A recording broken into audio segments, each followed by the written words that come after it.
right, thank you, everybody. Feel free to start with questions.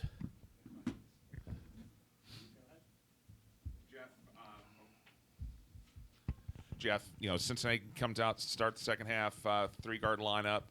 They cut it down to 8 points. I know you like to see your team make the adjustments on the court on their own. What did you see from them, and was that what you wanted to see? In the time that it occurred. Well, I mean, I was very impressed with Cincinnati's guards. I told Michelle after the game, they have some very talented guards. The Milton kid played fantastic. I thought Jackson played well. It's a good group. She's going to win some ball games. There's no question. Our problem is, well, it was tonight. I mean, after someone makes two of them or three, you might want to say, hey, we can't give them a fourth or fifth. And then we fouled a three-point shooter on one. So just some small things, just some things that we can learn from. And I wasn't going to call timeout. It's not what I normally do early in the year. And we made some adjustments. And then I put Koss back in the ball game, and she's so good at the defensive end for us.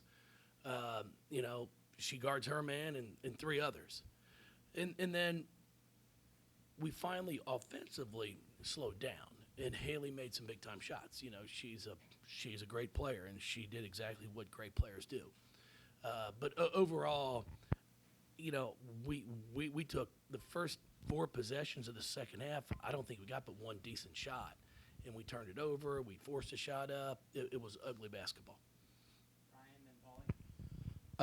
Morgan looked like she transitioned into the Louisville style pretty easily. Would you ever doubt that would happen for her? No, I mean, I had no questions. Her or CC will do well here and flourish. It's just a different, it's different expectations. The target on the back is different now, and also playing with the amount of players that we're fortunate to have. You have to value the basketball. You've got to take care of the ball. We had too many silly turnovers, unforced turnovers that we have to eliminate if we want to have a great year.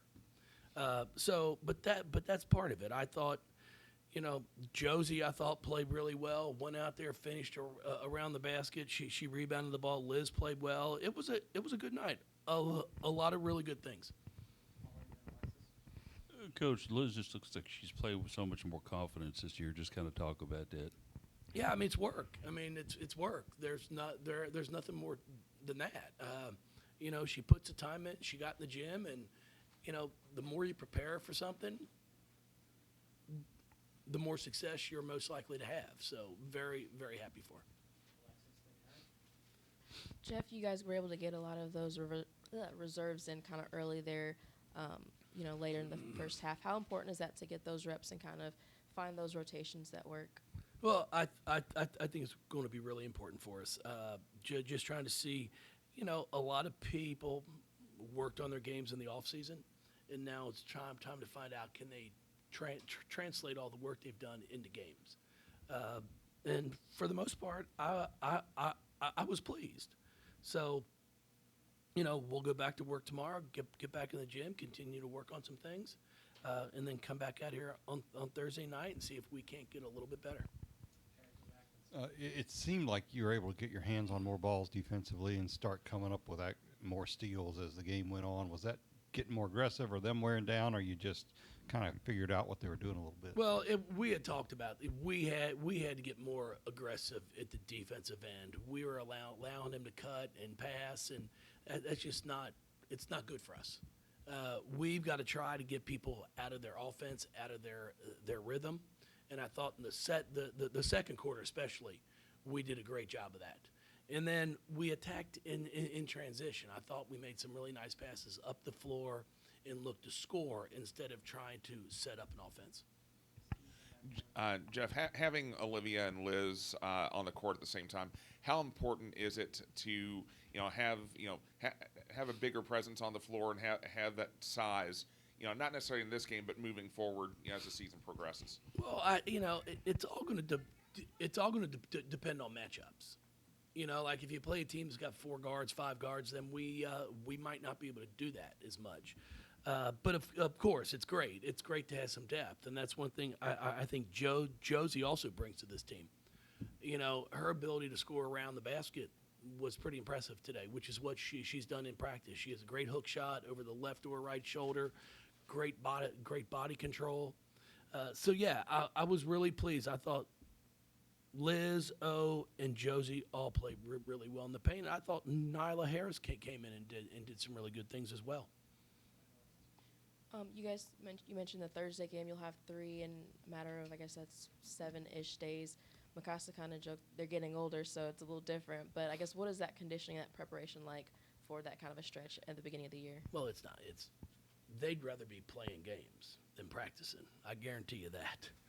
So yeah, I'm not concerned about that. As coaches, we'll sit there and won't go as hard tomorrow, but we will work on some things that we have to get better at to make sure that they're fresh for Thursday night.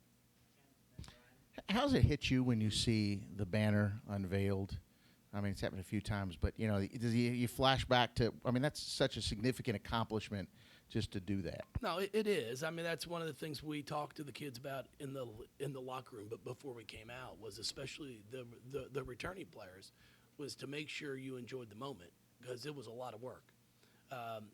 It's not easy to get there. It's a big deal, and to have 4 of them up there right now, I think it speaks volumes for what we've been able to do here in 15 full seasons.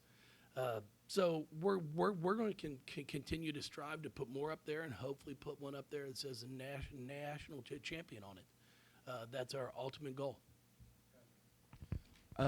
One time right there in the fourth quarter, you went pretty small with Nyla as the biggest player on the court. Was that more of to match up with their smaller lineup, or just let's see if this works? No, it was just to give some players some more playing time. There comes a point in time, if you want to try to get a couple players some extra time, your lineup won't be perfect. But Nyla competes, and she can play the 5 if she needs to. It's not ideal for her, but I was really, really impressed with her tonight.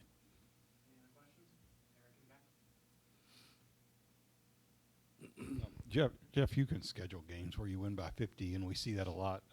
But you look at your schedule, you've got teams that are going to test you. What's your value? What's your philosophy of that? Because, there are games out there you could lose, and that could just happen. How do you feel about early season and what you're looking for? Yeah, no, we try to, when I schedule our non-conference, I'm trying to schedule teams that look a little bit similar, play the same style of play that teams in our league will. And then of course with Michelle at Cincinnati, Michelle worked here. She was a huge part of this program being where it is. And then you've got IUPUI coming in here on Thursday, and the problem is, if it was a Power 5 name school, somebody would be like, "Oh my God, it's going to be great," but they don't realize IUPUI lost by 6, I think, or 4 to Oklahoma at Oklahoma in the first round of the tournament. And then we're playing at Belmont, who is 1 possession away from being in the Sweet 16, us playing them instead of Tennessee. Then we travel down to play at Middle Tennessee State, who was in the Final Four of the WNIT. We put a really good schedule together. It's just a matter of if you really take the time to study our game. I joke about it all the time. Like when I coached at Nebraska years ago, Wisconsin Green Bay would come down and play, and we get an average turnout. And Wisconsin Green Bay, back in the late 90s, early 2000s, I mean, we're top 10, top 15, but it's the name. And that's the problem. If you don't do your homework and really understand, okay, women's basketball, who were the teams? So we try to go out there. And again, I like to play road games. I think it's us in South Carolina that ranked in the top 10 are playing 5 true road games in the non-conference. So we're excited about that, and we're fortunate to play Kentucky each year, and they're going to be good again this season. Kyra's doing a really nice job there, so it's going to be fun, and we try to do that. Now, every once in a while you do have a bye game here or there that you're supposed to win by 30 or 40. So you can give some players, some freshmen, possibly some sophomores that might not have had a whole bunch of playing time the year before, more game time experience. So you do have to sprinkle a few of those in. Thanks, Coach. Appreciate you. Thank you, everybody. Man, you cutting them off? What?